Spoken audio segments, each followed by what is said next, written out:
Hai, nama saya Hikmah Permatasari. Saya guru dari SLBB YPAC.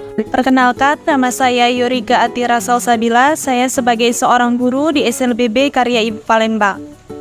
Baik, perkenalkan saya Sherly Nadia Putri. Saya guru di kelas 9 tunarungu, sekaligus juga mengajar di keterampilan bagian TIK.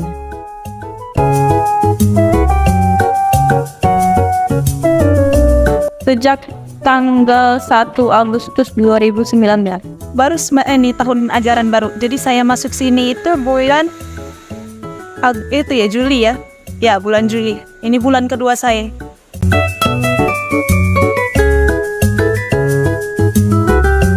Kalau untuk sekolah, untuk mengajar, pengalaman mengajar itu sebelumnya sudah ada di tempat lain. Ya, kalau di sini ini karena saya sebagai PNS. Kalau di sekolah lain itu sempat pernah pada saat waktu masih kuliah sebagai guru pengganti, itu di SMK Nurul Iman sama di PAUD. Belum pernah. Jadi saya itu baru lulus tahun ini.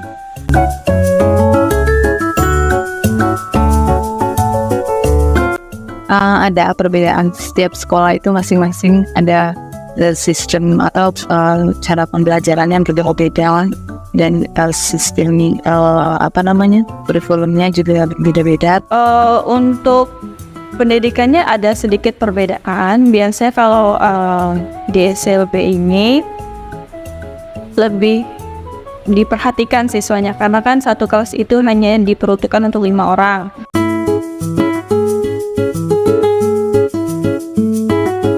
Kalau pandangan saya di sekolah ini sih seperti pandangan saya kepada sekolah sebelum yang lain. Sekolah ini sekolah yang luar biasa menurut saya, karena di sini dari sisi gedungnya sangat besar, terus siswanya yang lumayan banyak dan beragam, kemudian guru-gurunya yang juga sangat banyak sekali di sini. Itu yang pertama kali saya lihat. Namanya ini SLBB ya Mbak ya, membutuhkan bahasa isyarat yang paling utama. Tapi dari yang saya lihat itu kebanyakan rata-rata guru di SLB itu tidak linear dengan jurusannya. Ketertarikan itu sudah semenjak kuliah sebenarnya. Kalau dibilang pendapat saya itu dari zaman sekolah ya, SMA. Semenjak saya waktu kecil, waktu saya punya teman tunarungu.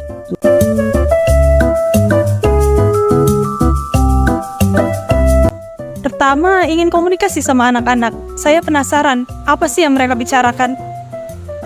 Ngelihat gerakan tangannya sepertinya kayaknya sama gitu, tapi kok beda makna. Jadi saya tertarik, kayak ini ngomong apa? Saya gregetan gitu Mbak, penasaran kenapa saya nggak paham. Jadi saya coba. Karena saya suka, saya tuh anti mainstream ya, suka sesuatu yang berbeda dari yang lain. Jadi orang banyak yang tidak tahu dengan bahasa isyarat. Jadi saya lebih suka mendalami yang mereka tidak tahu itu. Karena saya tahu kemampuan saya mungkin di bidang ini saya tidak bisa, saya coba di bidang. Jadi dan bahasa isyarat itu langka gitu kan menurut saya suka hal-hal yang langka, jadi makanya saya pelajari bahasa isyarat. Semenjak nonton film India, ada kan yang film India terus menggunakan bahasa isyarat, sama yang waktu itu film tentang seorang anak autis yang dipaksa orang tuanya masuk ke sekolah normal, tapi dia menemukan seorang guru yang bisa menertibnya. Itu saya ingin seperti itu.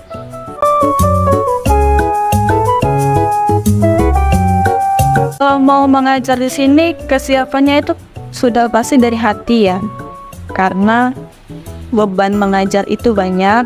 Selain dari itu, kita tuh harus sabar dengan mereka, karena tidak sedikit ada anak yang dari rumah itu tidak dikondisikan mentalnya atau kondisi hatinya oleh orang tua. Jadi sebagai guru tuh harus memang mengayomi mereka terlebih dahulu, baru diajak belajar. Persiapannya itu ya sama seperti guru pada umumnya ya, nyiapin RPP, saya merancang kira-kira anak ini belajarnya apa, tingkatnya apa. Itu juga kan disesuaikan, Mbak. Kita terkadang nggak bisa ngikutin kurikulum.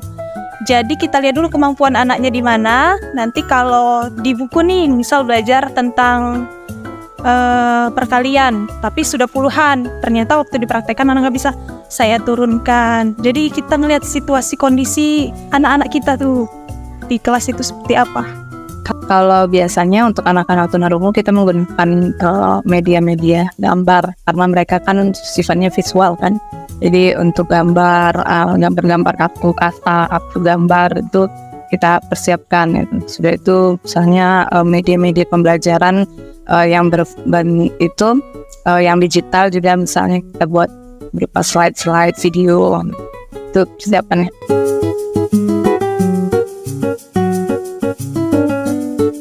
Oh, kalau kesulitan ini paling. Kalau jadi isyarat itu kan ada 2 ya. Ada Bisindo, ada CB. Yang saya pelajarin itu CB. Jadi kalau Bisindo itu ibaratnya bisa dibilang bahasa ibu. Jadi antara anak satu sama anak lain bisa beda. Antara ini ngomongnya versi ini versinya ini, isyaratnya beda. Tapi kalau CB itu sistem isyarat bahasa Indonesia yang dibakukan pemerintah. Tapi dalam pembuatannya CB itu tidak melibatkan teman-teman tuli. Jadi sempat ada tidak klop lah gitu antara CB sama Bisindo. Kalau kesulitannya itu untuk bagi siswa yang double ya, kalau dia kesulitannya itu ada 2, selain tunarungu dia juga hambatan inteligensi. Nah di situ kita agak sulit karena bahasa isyarat itu sebenarnya untuk komunikasi dengan mereka itu kan kita menggunakan bahasa isyarat. Bahasa isyarat itu kan harus juga ya, kemampuan intelektual juga harus dituntut untuk mempunyai kemampuan intelektual untuk memahami. Nah, dan kita untuk mengajarkan hal-hal yang bersifat abstrak yang tidak bisa dibentuk dalam bentuk konkret ya, dalam bentuk gambar, menjelaskannya itu yang agak sulit sekali ke mereka itu. Apalagi kalau sudah berkaitan dengan isu-isu yang terjadi saat sekarang gitu kan. Dan kita jelaskan ke mereka kadang diskomunikasi. Nah, itu yang agak sulitnya, dan kita harus banyak literasi ya, atur kita untuk supaya mereka tuh paham dengan satu topik gitu. Itu yang agak sulitnya. Kalau lingkungan sih sebenarnya nggak ada kesulitan ya, cuman dari internal itu karena SLB ini hanya sedikit, jadi mau dibilang memang dananya lebih sedikit daripada sekolah-sekolah yang biasa. Jadi kesulitannya sih di situ untuk menjalankan UAN.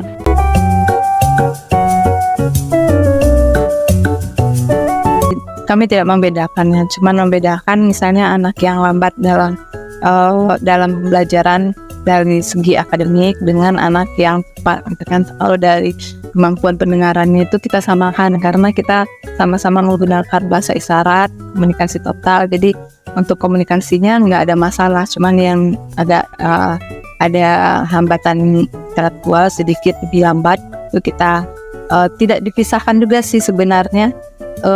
Ada bagian kelas yang disatukan dalam satu kelas, ada yang dipisah itu karena memang kita harus maksimalnya cuma 8 dalam satu kelas. Jadi kita terpaksa supaya pembelajaran itu efektif gitu. Kalau di sini untuk masuk itu kan pasti ada asesmen pertama sebelum masuk. Itu dikelompokkan tuh. Pengelompokannya itu bukan berdasarkan tuli dari pendengaran dan bisu, melainkan mental. Jadi si anak itu mentalnya masuk ke mana, di umur berapa. Setelah dikelompokkan mentalnya, baru nanti asesmen itu diberikan kepada guru. Setelah nanti gurunya menyesuaikan materinya seperti apa nantinya itu. Rata-rata kan memang masih ada tuh yang ada sisa itu, tapi mereka juga nggak bermakna gitu yang dikeluarin. Ada juga yang bisa ngomong tapi digabung sama biar berbaur sama teman-temannya.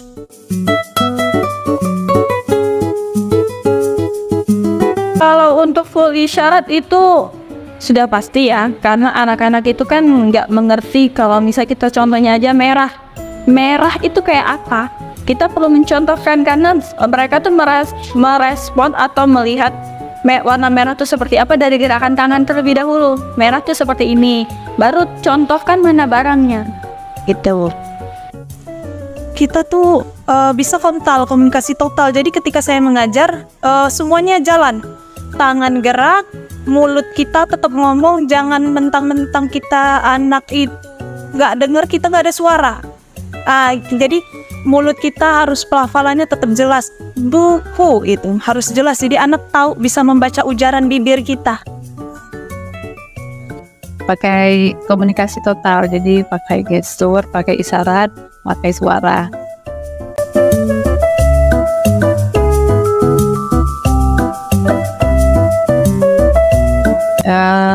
Kalau menurut pandangan saya, jadi teman-teman tuh, saya berharapnya kalau teman-teman dengar, mari kita belajar berbahasa isyarat, kan, untuk komunikasi dengan mereka. Tapi teman-teman dulu, saya juga ingin mereka juga belajar terapi bicara supaya mereka bisa berkomunikasi juga dengan teman-teman. Kalau zaman dulu ya komunikasi sulit kan, karena tidak ada teknologi kayak sekarang seperti HP, Google Translate dan segala macamnya, harus ditulis. Kalau untuk sekarang sih udah semakin sedikit ya kesulitannya, karena pada saat ibu atau mbak sendiri mengajar itu pertama sekali kesulitan, mbak tinggal tulis aja di HP. Ini tuh apa, nanti mereka baca, mereka mengerti. Kalau saya lihat, kalau dari pengalaman anak-anak ngomong atau ngobrol sama teman-temannya yang bisa dengar itu, rata-rata sih pakai HP mereka komunikasinya, kayak alat bantu gitu.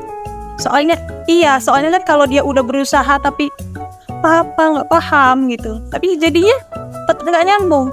Jadi biasanya mereka kalau udah kesel tuh diketik buat ngomong sama teman yang mendengar.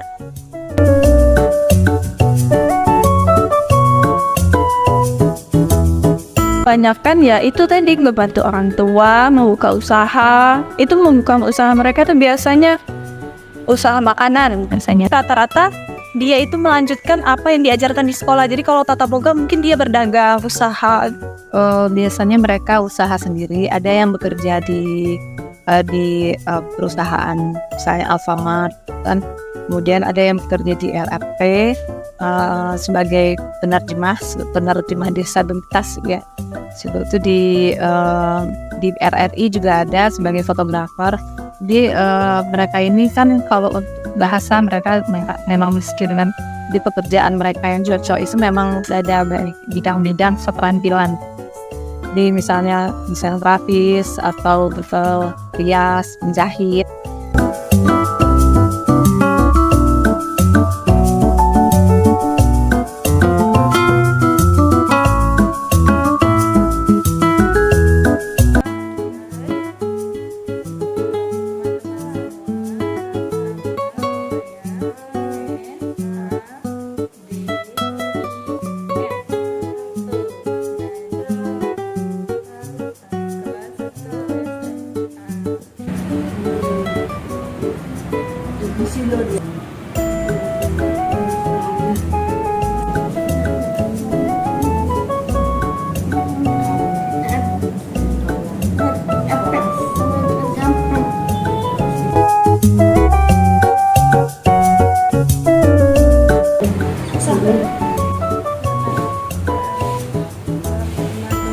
Komunikasi tuli bisa bagus tidak ada, karena sama-sama komunikasinya sama.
pengertian.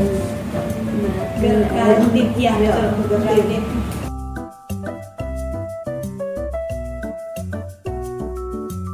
Menurut saya, iya bagus. Ini program yang luar biasa menurut saya.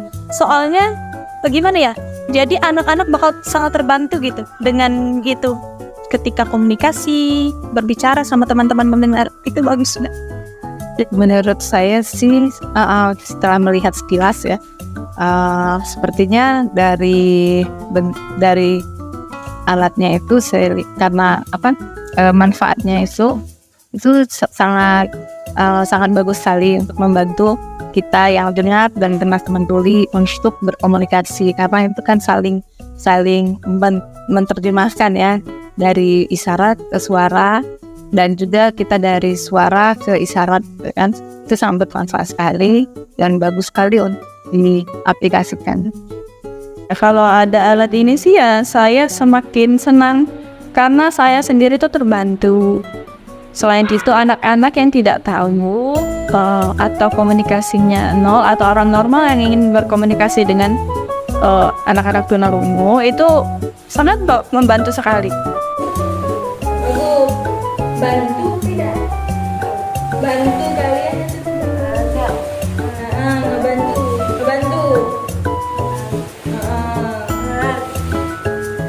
Ya bagus.